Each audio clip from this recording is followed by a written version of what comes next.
Guys, आप लोगों ने बहुत बार सुना होगा, बहुत सारे पुरुषों को शुक्राणु की कमी की समस्या होती है। बहुत सारे पुरुष लो स्पर्म काउंट की समस्या से जूझ रहे होते हैं, तो ये तो सब लोग जानते हैं। बट आपको पता है बहुत सारे पुरुष ऐसे भी होते हैं जिनमें वीर्य की मात्रा बहुत ज़्यादा निकलती है। तो आप सोचोगे ये कोई परेशानी की बात थोड़ी है, तो बहुत अच्छी बात है। हम कहाँ शुक्राणु की कमी से जूझ रहे हैं, वीर्य की कमी से जूझ रहे हैं, और कोई पुरुष है जिसके पास बहुत ज़्यादा वो वीर्य को बाहर निकाल रहे थे, तो अच्छी बात है।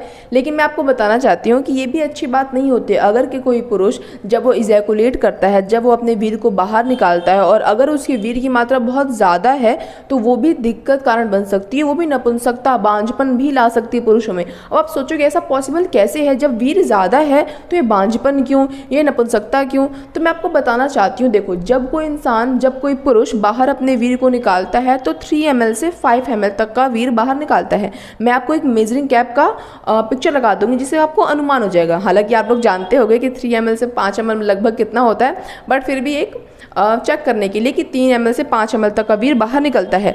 लेकिन वहीं अगर किसी पुरुष का जो वीर्य है वो 3 to 5 ml से ज़्यादा, 6 ml, 7 ml, 8, 9, 10 ml तक अगर वीर्य बाहर निकल रहा है, तो ये बहुत बड़ी समस्या हो सकती है। अब आप सोचोगे ये बड़ी समस्या क्यों है?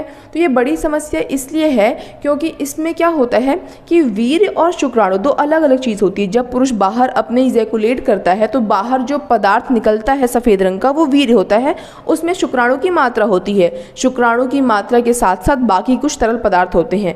जब किसी पुरुष का जो वीर्य होता है वो बाहर निकलता है, 6 ml है, 7 ml है, 8 ml है, 9 ml है, बहुत ज़्यादा वीर्य बाहर निकला है, तो इसका मतलब ये नहीं कि उसमें शुक्राणु की संख्या ज़्यादा है। इसका मतलब ये है कि उसमें तरल पदार्थ ज़्यादा है, और इसको हम मेडिकल की भाषा में, साइंस की भाषा में हाइपरस्पर्मिया कहते हैं। तो आज की वीडियो में हम समझेंगे कि हाइपरस्पर्मिया क्या होता है, इसका लक्षण क्या होता है, किस कारण से पुरुषों में समस्या देखने को मिलती है, क्या अगर कोई पुरुष हाइपरस्पर्मिया की समस्या से पीड़ित है तो क्या वो पिता बन सकता है, क्या उसमें ये बांझपन, नपुंसकता ला सकती है, क्या इसका इलाज संभव है नहीं संभव है, इन सभी चीज़ों को आज वीडियो में समझेंगे। स्टार्ट करते हैं वीडियो को। सबसे पहले समझते हैं कि आखिर हाइपरस्पर्मिया क्या होता है। तो देखो लिखा हुआ है कि हाइपरस्पर्मिया यानी वीर्य की ज़्यादा मात्रा।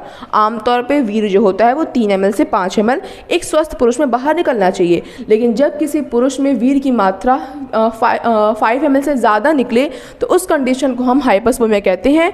इससे शुक्राणु का कंसंट्रेशन कम हो जाता है, और यही हमारी सबसे बड़ी समस्या है। जैसे मान लो कि शुक्राणु की संख्या तो नहीं बढ़ रही ना, शुक्राणु की संख्या कितनी होनी चाहिए? तो जब कोई पुरुष बाहर इजैकुलेट करता है तो उसके 1 ml वीर्य में 15 मिलियन शुक्राणु होने चाहिए। तो अगर आपका वीर्य 6 ml, 7 ml, बहुत ज़्यादा ml निकल रहा है, तो इसका मतलब ये नहीं कि शुक्राणु की संख्या भी बढ़ गई है। शुक्राणु की संख्या तो वही है, लेकिन तरल पदार्थ की संख्या बढ़ जाने से आपके वीर्य की मात्रा बढ़ गई है, जिससे क्या होता है, आपके शुक्राणु का कंसंट्रेशन कम हो जाता है। कंसंट्रेशन कम होने का मतलब आप ये समझ सकते हो कि 1 चम्मच चीनी, 1 चम्मच पानी, तो आपको वो पानी बहुत मीठा लगेगा ना, लेकिन वहीं चीनी की जो मात्रा वो 1 चम्मच ही रहे, लेकिन पानी में 10 चम्मच अगर मिला दूँ तो आपको लगेगा ना कि उसका चीनी का कंसंट्रेशन क्या हो गया, कम हो गया है। अब जो पानी है वो उतना मीठा नहीं रहा, अब थोड़ा सा पानी क्या हो गया, फीका हो गया है। तो यही बात किसमें होती है, हाइपरस्पर्मिया में। इसमें शुक्राणु का जो कंसंट्रेशन है वो कम हो जाता है। अब आप सोचोगे कि एक बात बताओ, जब शुक्राणु की संख्या कम हो नहीं रही है, शुक्राणु की संख्या एकदम सही है, तो फिर उसमें बांझपन, तो फिर उसमें नपुंसकता क्यों आ सकता है? वो इसलिए आ सकता है क्योंकि आपका वीर्य पतला हो गया है। वीर्य में पतलेपन की समस्या हो गई है। वीर्य में पतलेपन की समस्या का मतलब वीर्य में तरल पदार्थ की मात्रा ज़्यादा है ना, इसलिए वो वीर्य पतला हो गया है, जो कि आपके अंडे को, यानी कि जो महिला का अंडा होगा, जो महिला का अंडा होगा, उसको जो स्पर्म होता है वो जाके निषेचित करता है, एग को फर्टिलाइज करता है। तो अगर आपका वीर्य पतला रहेगा तो वो अंडे को निषेचित करने की जो समस्या है वो क्रिएट कर सकता है, उसकी क्षमता को कम कर सकता है, वो बुरा प्रभाव डाल सकता है। इसीलिए वीर्य का पतलापन होना या फिर वीर्य की मात्रा का ज़्यादा होना हाइपरस्पर्मिया की कंडीशन बिल्कुल भी अच्छी नहीं होती है। आगे बढ़ते हैं। कह रहे आपकी प्रजनन क्षमता को प्रभावित कर सकता है। अगर हम बात करें लक्षण और परेशानियों की, कि आपको कैसे पता चलेगा कि आप हाइपरस्पर्मिया से पीड़ित हो, लक्षण क्या होगा? तो एक लक्षण तो बहुत ही आम है कि अगर आपको दिखता है कि आपका जो वीर्य की जो क्वांटिटी वो बहुत ज़्यादा है, 5 ml से ज़्यादा है, इसका मतलब कि आप हाइपरस्पर्मिया से पीड़ित हो। लेकिन कभी कभार अगर ज़्यादा ml सीमेन निकल गया बाहर, इसका मतलब ये नहीं कि सबको, आपको क्या हो गया है, हाइपरस्पर्मिया हो ही गया है। उसके साथ साथ कुछ और भी सिम्टम्स होते हैं, कुछ और भी लक्षण होते हैं जिसको मद्देनज़र रखते हो, जिसको ध्यान रखते हो, आप पहचान सकते हो कि कहीं आप हाइपरस्पर्मिया से पीड़ित तो नहीं हो। अब देखो लिखा क्या हुआ है ये पहला लक्षण क्या है, ज़्यादा वीर्य निकलना, लगभग 6 ml से ज़्यादा। अगर 6 ml से ज़्यादा वीर्य निकल रहा है तो इसका साफ मतलब है कि वो पुरुष में समस्या हो सकती है। बट उस समस्या को आगे हम कंफर्म करेंगे। कैसे कंफर्म करेंगे? वीर्य का पतलापन, वीर्य में आपको लग रहा है कि बहुत ज़्यादा पतलापन हो गया है, स्खलन में देरी, आपको लगता है कि अब मैं इजैकुलेट कर सकता हूँ, बट आपके लाख प्रयास के बाद भी आपके इजैकुलेशन में बहुत देरी हो रही है, तो ये भी समस्या हो सकती है। आगे लिखा हुआ है स्खलन के वक्त पीड़ा, ये भी सिम्टम भी है और परेशानी भी है। जब आप इजैकुलेट कर रहे हो, जब आपका वीर्य बाहर आ रहा है, उस समय आपको एक तो देरी हो रही है, देरी होने के साथ साथ आपको पेन हो रहा है, आपको पीड़ा महसूस हो रही है।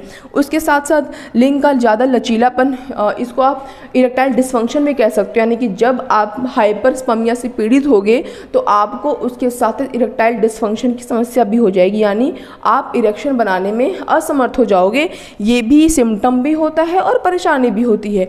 और अगर आपके जो वीर्य की जो मात्रा है वो ज़्यादा है, उसके साथ साथ अगर आपको वीर्य के रंग में बदलाव दिख रहा है या फिर उसमें से कोई बैड ओडर, बैड स्मेल आ रही है, इसका मतलब आप तुरंत डॉक्टर के पास जाओ, आप हाइपरस्पर्मिया से पीड़ित हो सकते हो, जो कि एक बड़ी समस्या का कारण बन सकता है। तो ये आपकी परेशानियां भी होती हैं और लक्षण भी। साथ ही साथ यौन इच्छा में वृद्धि हो सकती है।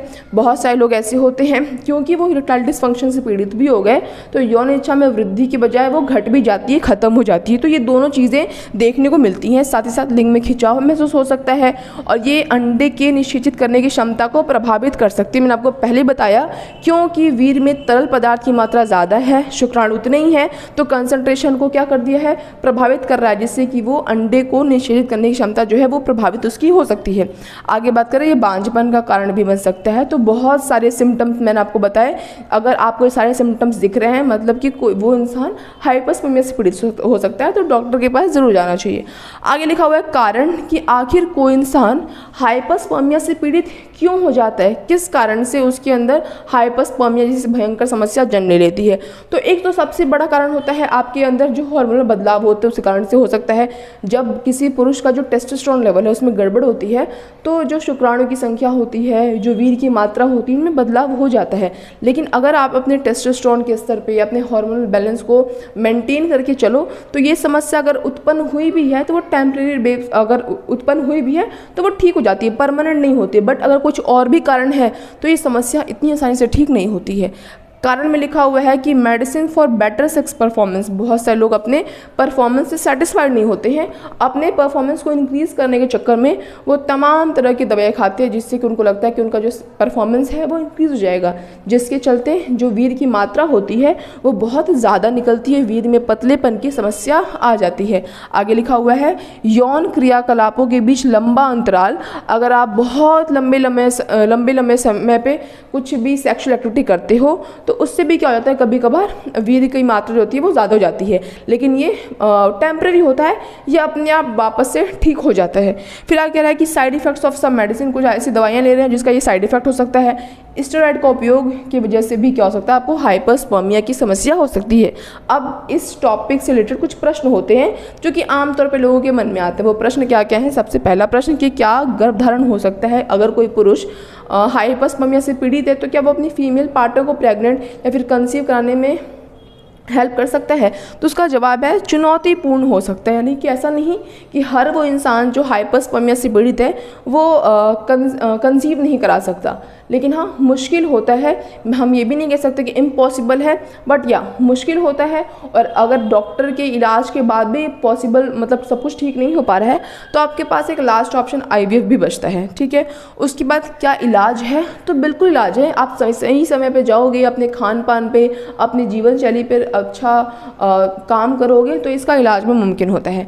क्या ये नपुंसकता कारण बन सकता है? तो जी हाँ बिल्कुल। अगर आप इसको ट्रीट नहीं करोगे, आपको लगेगा बहुत अच्छी बात है, लोगों को वीर्य की कमी की समस्या होती है, मेरा वीर्य तो बहुत ज़्यादा है, तो बहुत अच्छी बात है। अगर आप इसे ट्रीट नहीं करोगे तो ऑब्वियसली आपको नपुंसकता, बांझपन जैसी भयानक समस्या आपके अंदर जन्म ले सकती है। तो आज की इस वीडियो के लिए बस इतना ही। मिलेंगे नेक्स्ट वीडियो में किसी बहुत इंटरेस्टिंग और इन्फॉर्मेटिव टॉपिक के साथ। तब तक अगर आपको मेरी आज की वीडियो अच्छी लगी हो, इंटरेस्टिंग लगी, इन्फॉर्मेटिव लगी हो, तो वीडियो को लाइक कर देना और ऐसे और इंटरेस्टिंग टॉपिक्स के लिए मेरे चैनल सब्सक्राइब करना। That's all, bye guys.